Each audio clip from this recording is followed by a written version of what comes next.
Bapak,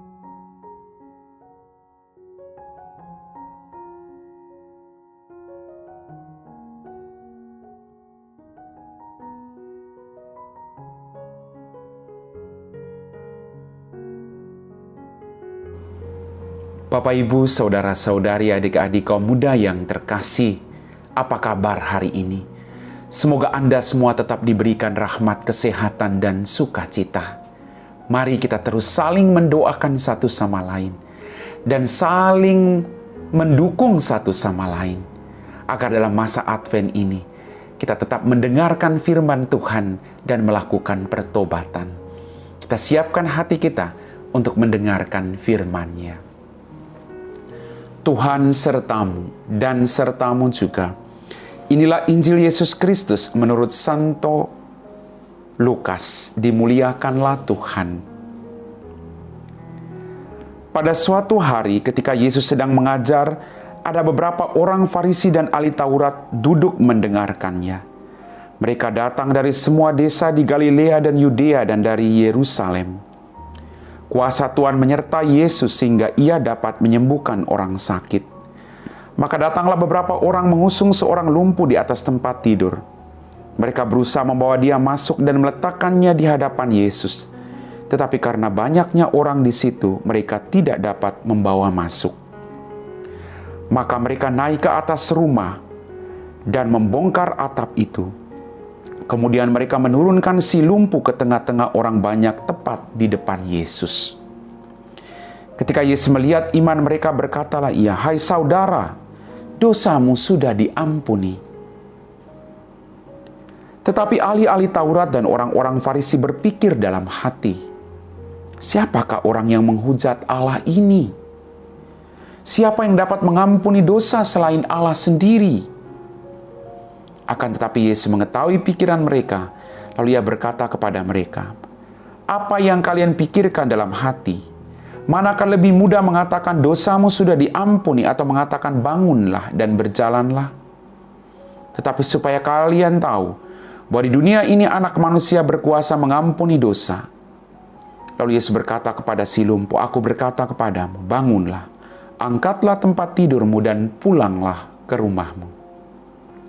Seketika itu juga bangunlah orang itu di depan mereka, lalu mengangkat tempat tidurnya dan pulang ke rumahnya sambil memuliakan Allah. Semua orang takjub, lalu memuliakan Allah. Mereka amat takut dan berkata, "Hari ini kita telah menyaksikan hal-hal yang sangat menakjubkan." Demikianlah sabda Tuhan. Bapak, Ibu, Saudara-saudari, adik-adik kaum muda yang terkasih.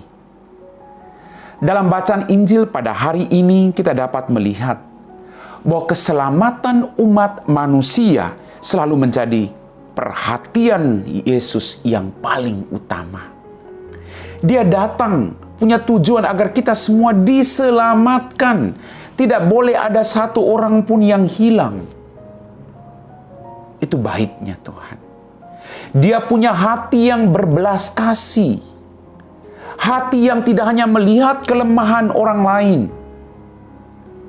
tapi hati yang selalu merangkul orang berdosa agar mereka mau bertobat. Pertanyaan buat kita renungkan hari ini. Apakah kita memiliki kualitas hati yang sama? Hati yang bisa mengampuni orang lain. Hati yang bisa memahami kejatuhan orang lain dalam kehidupan kita, lalu membawa mereka, menuntun mereka agar mereka bangkit dan menjadi pribadi yang baik. Bapak, Ibu, saudara-saudariku yang dikasihi Tuhan, iman si lumpuh tadi dengan orang-orang yang membantu dia membuat orang ini disembuhkan oleh Yesus. Orang lumpuh tidak bisa berbuat apa-apa, tapi dia dibantu oleh orang-orang lain. Apakah kita punya juga seperti itu? Artinya ketika orang lain lumpuh, ketika orang lain berdosa, ketika orang lain lemah, apakah kita bersama-sama menuntun mereka, membawa mereka ke hadapan Tuhan, agar dengan iman bersama-sama itu orang itu boleh disembuhkan, orang itu boleh diselamatkan, orang itu boleh mendapatkan belas kasih dan kerahiman Tuhan. Semua orang berdosa. Semua orang punya kelemahan. Kalau kita menjadi orang yang baik, mari kita tuntun orang berdosa supaya mereka bertobat. Bukan sebaliknya. Ini yang dilakukan oleh orang-orang yang menuntun orang buta untuk berjumpa dengan Tuhan. Tugas Anda dan saya adalah menuntun orang lain untuk bisa berjumpa dan bertemu dengan Yesus agar mereka beroleh keselamatan, bukan sebaliknya. Maka yang dituntut dari kita adalah hati yang berbelas kasih. Hati yang bisa memahami, agar kita rela membawa orang lain ke hadapan Tuhan. Bapak, Ibu, saudara-saudariku yang terkasih, mereka berjuang bersama-sama membawa orang lumpuh tadi ke hadapan Yesus. Sekalipun banyak tantangan, sekalipun rintangan begitu banyak, mereka tidak menyerah. Karena mereka tahu bahwa Dia Allah yang berbelas kasih. Mereka naik ke atas rumah, mereka bongkar sengnya, mereka turunkan orang itu tepat di depan Yesus. Kalau ada usaha, pasti ada jalan. Bapak, Ibu, saudara-saudariku yang terkasih, ketika Yesus melihat iman mereka, Yesus pun berkata, Dia berkata tadi lalu Dia menyembuhkan orang itu. Kata-kata Yesus sungguh powerful. Punya kekuatan yang merangkul orang. Tidak melihat bahwa kenapa kamu ini. Tidak. Tapi Dia melihat iman orang datang kepadanya. Hai saudara, dosamu sudah diampuni. Apakah kita juga punya hati yang sama? Ketika orang lain berdosa lalu mereka datang kepada kita lalu kita mengatakan, saudara, saya juga mengampuni engkau. Seperti Allah mengampuni saya juga mengampuni engkau, saudaraku. Kita lakukan demikian, Bapak. Tugas kita adalah membawa orang berdosa agar mereka bertobat dan memperoleh keselamatan dan belas kasih Allah yang sama dengan yang kita punya. Maka sejauh mana kita melakukan itu dalam kehidupan kita? Pulanglah ke rumahmu. Dan orang itu pulang sambil memuliakan Allah. Wow! Ketika orang merasa diselamatkan, ketika orang merasa dia disembuhkan, ketika orang merasa dia dirangkul, ketika orang merasa dia diterima, dia memuliakan Allah. Luar biasa.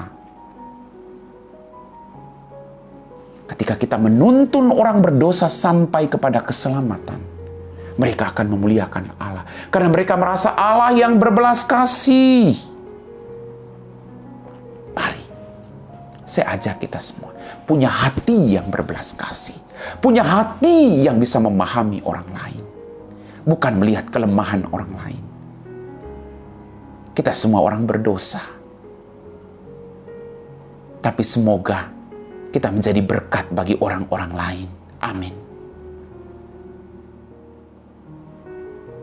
Bapak, Ibu, saudara-saudariku terkasih, kita telah diteguhkan oleh firman Tuhan. Mari kita siapkan hati kita untuk berdoa. Dalam nama Bapa dan Putra dan Roh Kudus, amin. Tuhan, terima kasih untuk rahmat kehidupan, berkat berlimpah yang masih Engkau berikan kepada kami. Ampuni dosa dan kesalahan kami, Tuhan. Pada kesempatan ini, kami berdoa bagi mereka semua yang mengalami ketidakadilan dalam hidup ini. Engkau Allah yang tidak melihat kelemahan kami. Engkau Allah yang akan terus bersuka cita ketika kami mengalami pertobatan, ketika kami melakukan itu. Terima kasih Tuhan.